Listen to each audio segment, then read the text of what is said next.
Hi friends, എൻ്റെ YouTube ചാനലിലേക്ക് എല്ലാവർക്കും സ്വാഗതം. ഇന്ന് ഞാൻ നിങ്ങളെ പരിചയപ്പെടുത്താൻ പോകുന്നത് BMW 1 സീരീസിൻ്റെ ഓട്ടോമാറ്റിക് ട്രാൻസ്മിഷനെ കുറിച്ചാണ്.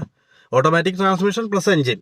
അപ്പോൾ എൻ്റെ കയ്യിലിരിക്കുന്നത് 1 സീരീസ് 118i ആണ്. അപ്പോൾ ഇത് ഒരു പെട്രോൾ എഞ്ചിനാണ്, 500 രൂപ പെട്രോളാണ്.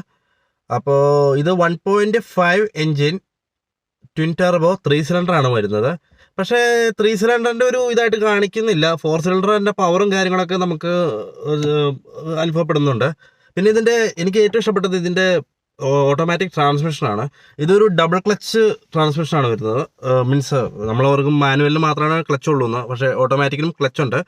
അപ്പോൾ ഈ ക്ലച്ചിൻ്റെ പ്രത്യേകത എന്ന് വെച്ചാൽ ഇത് 8 സ്പീഡ് ട്രാൻസ്മിഷൻ വരുന്നത്. അപ്പോൾ ഒറ്റ സംഖ്യയൊക്കെ ഒരു ക്ലച്ചും ഇരട്ട സംഖ്യയൊക്കെ അടുത്ത ക്ലച്ചുമാണ് വരുന്നത്. അപ്പോൾ ഒരു ഗിയർ മാറുമ്പോഴത്തേക്കും അടുത്ത ക്ലച്ച് റെഡി ആയിട്ടിരിക്കും അടുത്ത ഗിയർ ചേഞ്ച് ചെയ്യാൻ. അപ്പോൾ വണ്ടിയുടെ പവർ ഒട്ടും തന്നെ നഷ്ടപ്പെടാതെ അടുത്ത ഗിയർ ചേഞ്ച് ആയി വരും. അപ്പോൾ ഇപ്പോൾ നമ്മൾ ഓഫ് കോഴ്സ് ഹൈവേ കൂടെയൊക്കെ പോകുമ്പോൾ നമുക്ക് ഒട്ടും അറിയുന്നില്ല. ഇപ്പോൾ ഫസ്റ്റ് സെക്കൻഡൊക്കെ കുറച്ചറിയാം, പക്ഷേ തേർഡ് ഫോർത്തൊക്കെ നമ്മൾ RPM നോക്കിയാണ് നമുക്ക് മനസ്സിലാവുള്ളൂ ഇതിൻ്റെ ഗിയർ ചേഞ്ച് ആവുന്നുണ്ടെന്ന്. പിന്നെ മാത്രമല്ല, നമ്മളിപ്പോൾ കയറ്റം ഇറക്കം അങ്ങനത്തെയൊക്കെയുള്ള വഴി കൂടെയൊക്കെ നമുക്ക് ഒട്ടും തന്നെ അറിയാതെ ഫീൽ ചെയ്യാതെ തന്നെ വണ്ടി പോവും ഇത് ചെയ്യും. നമ്മൾ മാനുവൽ പോലെ തന്നെ.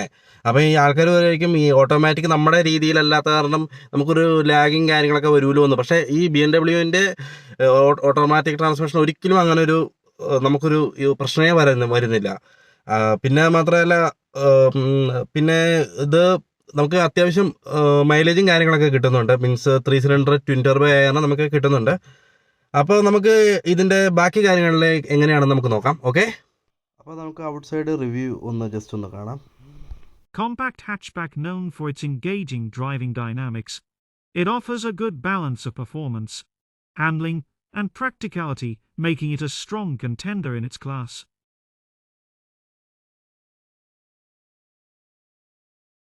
ഔട്ട്ലുക്ക് കണ്ടു. ഇനി നമുക്ക് എൻജിൻ ഭാഗത്തേക്ക് കിടക്കാം. അപ്പോൾ ഇതാണ് എൻജിൻ ഭാഗം കാര്യങ്ങളൊക്കെ വരുന്നത്. ഇത് 3 സിലിണ്ടർ എൻജിനാണ്, 1.5 ആണ്, നേരത്തെ പറഞ്ഞ പോലെ തന്നെ ട്വിൻ ടർബോ ആണ്. അപ്പോൾ ബാക്ക് വീലാണ് ഡ്രൈവ് വരുന്നത്. അപ്പോൾ ഒരു ഹൗസിങ് പോലെ ബാക്കിലോട്ട് വരും. നല്ല പവറാണ്, അത്യാവശ്യം നല്ല പെർഫോമൻസും കാര്യങ്ങളും ഉണ്ട്. ഇനി നമുക്ക് ഗിയറിൻ്റെ ഭാഗത്തേക്ക് പോകാം. ഇതിൻ്റെ ഒരു ഗിയർ നോബ് വരുന്നത് 2017 മോഡൽ വണ്ടിയാണ് എൻ്റെ. അപ്പോൾ ഇതിൽ നമുക്ക് എങ്ങനെ ഇതിൻ്റെ ഗിയർ ഷിഫ്റ്റ് ചെയ്യുന്നതെന്ന് നോക്കുക.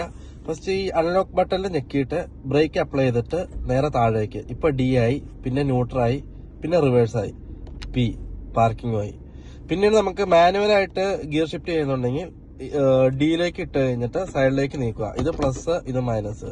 പിന്നെ Pയിലോട്ട് ഇടുമ്പോൾ ഓട്ടോമാറ്റിക് നേരെ വന്ന പൊസിഷനിലോട്ടേക്ക് തിരിച്ചു വരും. വീഡിയോ എല്ലാവർക്കും ഇഷ്ടപ്പെട്ടു എന്ന് വിചാരിക്കുന്നു. ലൈക്ക് ചെയ്യുക, ഷെയർ ചെയ്യുക, കമൻറ്റ് ചെയ്യുക, സബ്സ്ക്രൈബ് ചെയ്യുക. അപ്പോൾ സപ്പോർട്ട് ചെയ്യുക. നന്ദി, നമസ്കാരം.